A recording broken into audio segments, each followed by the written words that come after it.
Some of you might be wondering, what are the essential benchmarks of a wonderful environment for infants and toddlers? I turned to the Infant Toddler Learning and Development Guidelines to get some insight on this topic.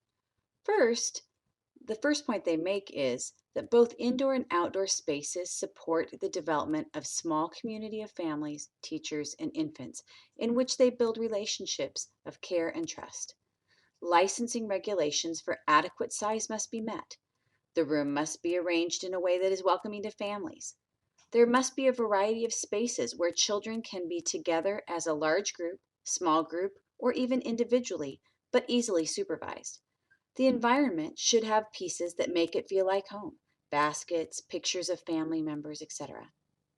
Second, the environment is safe and comfortable for all children, teachers, and family members. The furnishings must be suitable for all children, including children with disabilities. There must be a space for teachers to relax off the floor.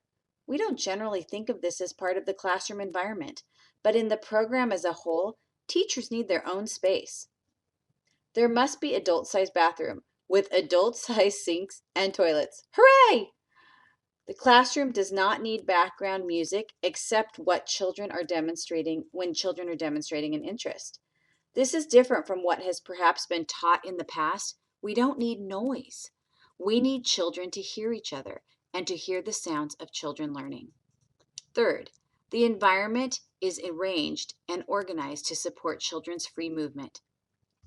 Children need to have regular access to the outdoors, and sometimes opportunities to move freely back and forth is preferred.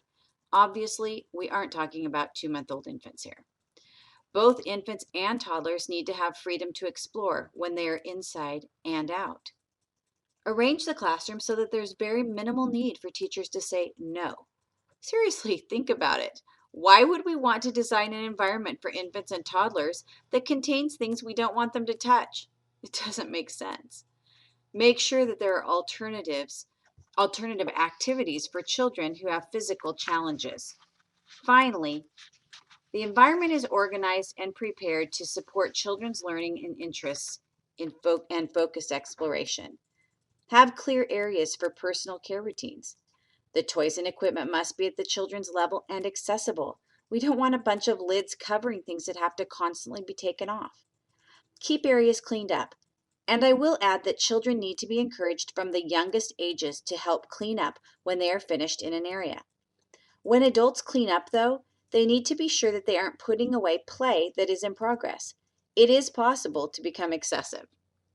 Hopefully, this gives you some insight into the development of a high-quality infant environment.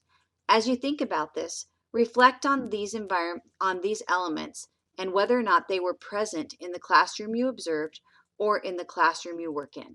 Have a great week.